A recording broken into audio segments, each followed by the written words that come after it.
కథాస్రవంతి నిరంతర కథాప్రసార వాహిని కథాస్రవంతిని ఆదరిస్తున్న అభిమాన శ్రోతలకు నమస్కారం. ఈనాటి కథకు స్వాగతం. మీరు వినబోయే కథ మా నాన్న. రచన శ్రీ కెవి లక్ష్మణరావు. వినిపిస్తున్నది పప్పు భోగారావు.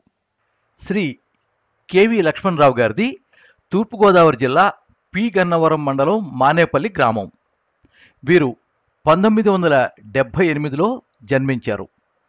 రచయిత అయిన తండ్రి గారి నుంచి స్ఫూర్తి పొంది రచనా వ్యాసంగం చేస్తున్నారు. బాల సాహిత్య రచయితగా 150 పైచిలుకు కథలు రాశారు. వీరి బాల సాహిత్య రచనలు పలు పత్రికల్లో ప్రచురితమయ్యాయి. వీరి పలు కథలు కథాస్రవంతిలో ప్రసారమయ్యాయి.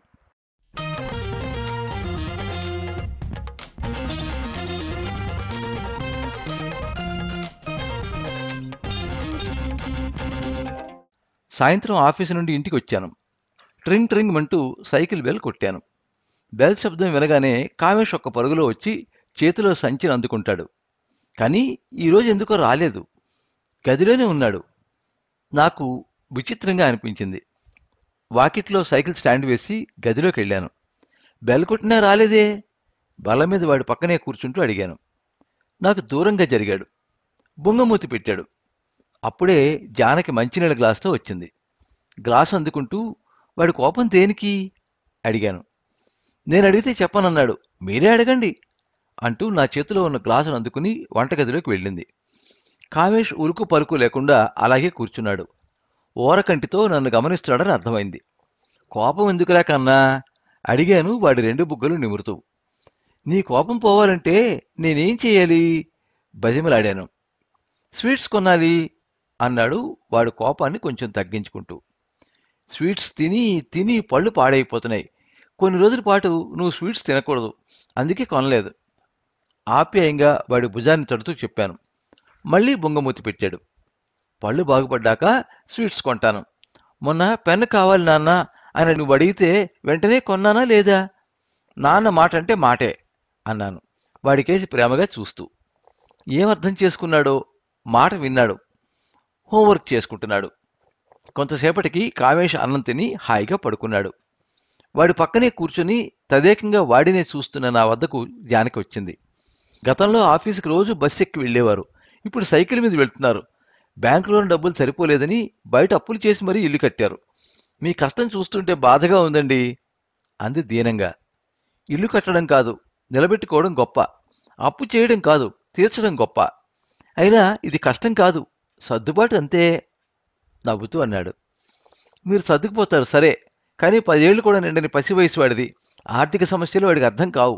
పండక్కి నాకు చీర కొనకపోయినా పర్వాలేదు, కానీ వాడు అడిగినవి మాత్రం కొనండి అంది జానకి కామేష్ కేసి ప్రేమగా చూస్తూ. నీది తల్లి ప్రేమ, వాడి ఆనందాన్ని కోరుకుంటుంది. కానీ నాది బాధ్యత.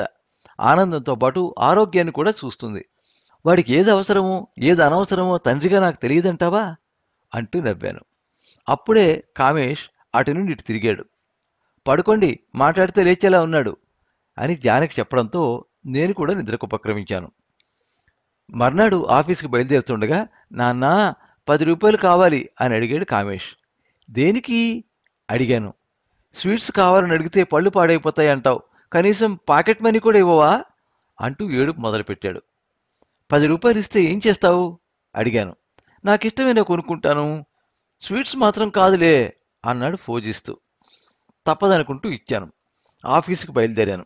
ప్రతిరోజు నేను ఆఫీసుకు వెళ్లే ముందు వాడు పాకెట్ మనీ అడగడం, నేను ఇవ్వడం మా దినచర్యలో భాగమైపోయింది. తప్పు చేస్తున్నానా? వాడి పేచీకి భయపడితే వాడు ఏదడిగినా కొనాల్సి వస్తుందనిపించింది. అంతలోనే చూద్దాం, కాలం మారుతూ ఉంటే వాడి మారం కూడా తగ్గుతుందని సరిపెట్టుకున్నాను. కొన్ని రోజులు గడిచాయి. వాడి పుట్టినరోజు వచ్చింది. కొత్త బట్టలు కట్టుకున్నాడు. నాన్న, ఈ రోజైనా స్వీట్స్ కొంటావా అడిగాడు. వాడి దంతాలు ఇప్పుడు కొంచెం బాగున్నాయి. మళ్ళీ స్వీట్స్ మొదలు పెడితే పాడైపోతాయని చెప్పాలనుకున్నాను. కానీ పుట్టినరోజు, పైగా కొంటానని మాట ఇచ్చాను. తప్పదనుకుంటూ స్వీట్ షాపుకి పదమన్నాను. కామేష్ హుషారుగా నాతో వచ్చాడు. ఇద్దరం స్వీట్ షాప్ దగ్గర ఆగాం. నేను స్వీట్ షాప్లోకి వెళ్తూ ఉండగా, నాన్న చెప్పులు కావాలి అంటూ పక్కనే ఉన్న చెప్పుల షాపులోకి నడిచాడు. వాడి చెప్పులు బాగానే ఉన్నాయి కదా, ఉండగా మరో జత కొనడం ఎందుకు? దండగా అని మనసులో అనుకుంటూ వాడి వెనుకనే చెప్పుల షాపులోకి వెళ్ళాను. చెప్పులు లేని నా కాళ్ళను షాపు వాడికి చూపిస్తూ, మా నాన్నకు మంచి చెప్పులు చూపించండి అన్నాడు. వాడి మాటలు వినగానే నాలో ఒక్కసారిగా ఆశ్చర్యం, కళ్ళలో నీళ్లు తిరిగాయి. వెంటనే మాటలు కూడా రాలేదు. షాపువాడు, చూడండి సార్ అంటూ ఏవేవో చెప్పులు తెచ్చి నా కాళ్ళకు తొడుగుతున్నాడు. స్వీట్స్ ఎక్కువ తింటే నా పళ్ళు పాడైపోతాయి, అలాగే చెప్పులు లేకుండా నడిస్తే నీ కాళ్ళు పాడైపోతాయి. సర్దుబాటు గురించి అమ్మతో నువ్వు మాట్లాడడం నేను విన్నాను. నీకంటూ ఏది కొనుక్కోవు, కానీ నీ కాళ్లకు ముళ్ళు గుచ్చుకోవడం గమనించాను. చెప్పులు లేనందుకే నీకు ముళ్ళు గుచ్చుకుంది. నీ ఆరోగ్యం కూడా మాకు అవసరం, అందుకే పేచీ పెట్టి మరీ నీ దగ్గర పాకెట్ మనీ తీసుకున్నాను. వాడిని అలా చూడగానే నాకు మా నాన్న గుర్తుకొచ్చాడు. నా చిన్నప్పుడు చెప్పులు అరిగిపోతే, పాదరక్ష లేకపోతే పాదాలు పాడైపోతాయంటూ వెంటనే కొత్త చెప్పులు కొన్నాడు. మా నాన్న పేరు కామేశ్వరరావు. పేరే కాదు, తీరు కూడా నాన్నదే. వీడు మా నాన్నే. వెంటనే నాన్నా అంటూ ఆప్యాయంగా హత్తుకున్నాను. ఆనందంతో వచ్చిన 2 కన్నీటి బొట్లు నాన్న మీద పడ్డాయి.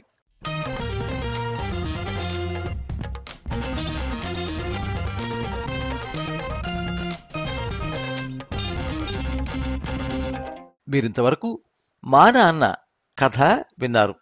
రచన శ్రీ కెవి లక్ష్మణరావు. వినిపించినది పప్పు భోగారావు. ఈ కథ ప్రజాశక్తి ఆదివారం 2025 సంవత్సరం మే 25వ తేదీ సంచికలో ప్రచురితమయ్యింది. ఈ కథ మీద మీ అమూల్యమైన అభిప్రాయాన్ని కింద కామెంట్ బాక్స్లో రాయండి. ఈ వీడియోని లైక్ చేయండి, మీ మిత్రులందరికీ షేర్ చేయండి. ఇలాంటి మరిన్ని మంచి కథలు వినిపించడానికి ఈ ఛానల్ని సబ్స్క్రైబ్ చేసుకోండి. పక్కనే ఉండే బెల్ ఐకాన్ని క్లిక్ చేస్తే ఇలా అప్లోడ్ చేసే వీడియోల వివరాలన్నీ కూడా మీకు ఎప్పటికప్పుడు నోటిఫికేషన్ ద్వారా తెలుస్తాయి. ఎప్పుడు మీ అభిమానాన్ని కోరుకునే పప్పు భోగారావు. సర్వే జనాః సుఖినో భవంతు. కథా స్రవంతి